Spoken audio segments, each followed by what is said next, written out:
Tout semble réussir à Peter Parker, alias l'incroyable Spider-Man. Il file le parfait amour avec Betty Brandt, la secrétaire de l'irascible J. Jonah Jameson.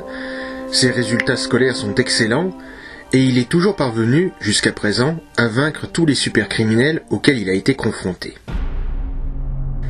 Mais sa chance pourrait bien très vite tourner. En effet, dans l'ombre, le sinistre Dr Octopus, fraîchement évadé, s'entoure de 5 des plus grands adversaires de Spider-Man. Le Vautour, l'Homme-Sable, Electro, Mysterio, et enfin Kraven le Chasseur. Le savant fou compte bien utiliser ses nouveaux alliés pour enfin se débarrasser du tisseur de manière définitive. Mais si certains d'entre eux, comme le Vautour, ne sont pas contre l'idée de travailler en équipe, d'autres, tels que Kraven le Chasseur, veulent avoir l'honneur d'abattre Spider-Man seul. Afin de contenter tout le monde, le Dr Octopus décide que chaque super-vilain affrontera, chacun à son tour, le mont en l'air, le but étant de l'épuiser suffisamment pour que l'un d'entre eux puisse lui porter le coup fatal. Reste à trouver le moyen de pousser Spider-Man à affronter son équipe. Et Octopus a déjà son idée. Enlever de nouveau Betty Brandt, que Spider-Man a déjà secouru par le passé, pour servir d'appât. Pendant ce temps, alors qu'il rentre chez lui, Peter surprend sa tante May en train de pleurer devant des photos de son défunt mari, Ben Parker. Le passé lui saute alors brutalement à la gorge. Il se remémore son épouvantable erreur lorsque, débutant sa carrière de Spider-Man à la télévision, il avait laissé s'échapper un voleur, estimant qu'il n'avait pas à s'en mêler. Lequel voleur s'était introduit quelques jours plus tard chez les Parker et avait abattu son oncle Ben qui avait tenté de l'arrêter. Rongé par le remords, Peter trébuche soudainement sur le bord d'un toit et tombe dans le vide. Il parvient à se rattraper à une hampe, mais il constate alors, avec effroi, que son pouvoir d'adhérence a disparu. En fait, tous ses super-pouvoirs se sont envolés. Plus d'agilité, plus de super-force, plus de sens d'araignée, plus rien. Parvenu après bien des difficultés à rentrer chez lui, Peter se met à broyer du noir. Sa tante May, inquiète, soupçonne à tort une peine de cœur et décide d'en parler avec Betty Brandt.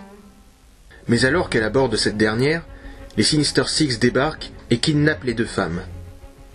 Averti par Jameson qui a assisté à l'enlèvement, Peter s'interroge sur les motivations de ses adversaires quand le Vautour apparaît à la fenêtre pour donner rendez-vous à Spider-Man dans une centrale électrique. Malgré la perte de ses pouvoirs, Peter décide tout de même de se rendre au lieu du rendez-vous. Il y trouve Electro, qui lui explique les règles du jeu.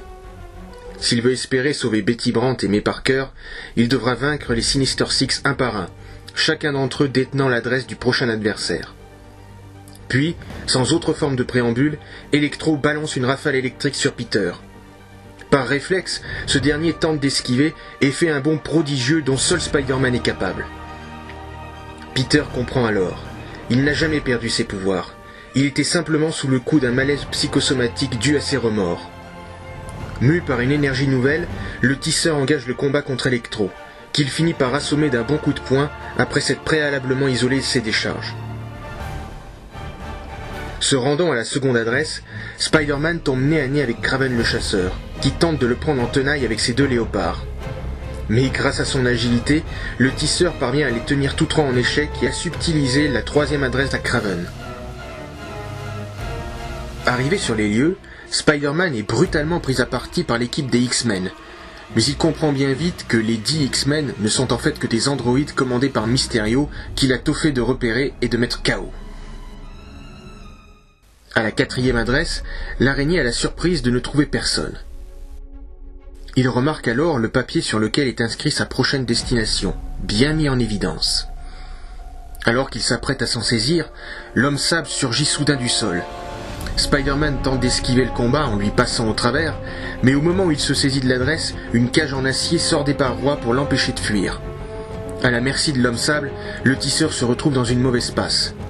Malheureusement pour le super-vilain, la cage étant parfaitement étanche, il finit par tourner de l'œil, faute d'oxygène, ce qui permet à Spider-Man, plus endurant, de triompher.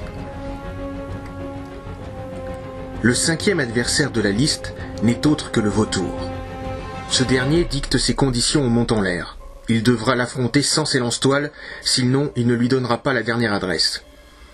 Spider-Man accepte. À peine s'est-il séparé de ses lance-toiles que le vautour l'éjecte de la cheminée sur laquelle il se tient. L'araignée parvient à se rattraper, mais le vautour prend une de ses jambes au lasso et l'entraîne vers les hauteurs pour mieux le faire tomber dans le vide. Mais, plus vif que l'éclair, Spider-Man se libère et retourne le lasso contre le vautour. Le mont en l'air accroché dans son dos, le super-vilain n'a pas d'autre choix que de donner l'ultime adresse à ce dernier. Arrivé à destination, et malgré la fatigue qui commence à se faire sentir, Spider-Man pénètre, sans la moindre hésitation, dans le repère du Dr Octopus. Mais à peine a-t-il fait quelques pas qu'une trappe s'ouvre à ses pieds. Il atterrit dans un gigantesque aquarium où le Dr Octopus finit par le rejoindre. Acculé par ses tentacules mécaniques et commençant à manquer d'air, le tisseur n'a d'autre choix que de décharger son fluide en continu. Bientôt emberlificoté dans la toile de Spider-Man, Doc Ock abandonne la lutte et se rend. Inquiet pour Betty et Tante May, Peter fouille le repère du super-vilain et finit par retrouver ces dernières tranquillement installées devant une tasse de thé. Car oui, si le Dr Octopus est un super-vilain, il est également un hôte des plus attentionnés. D'ailleurs, Tante May l'a trouvé charmant, c'est vous dire. Ainsi s'achève la confrontation entre Spider-Man et 6 de ses plus grands adversaires. Si ces derniers avaient eu un tant soit peu l'esprit d'équipe, il est clair que le tisseur n'aurait pas eu le dessus. Au lieu de ça, à cause de leurs égos surdimensionnés, ils lui ont apporté la victoire sur un plateau.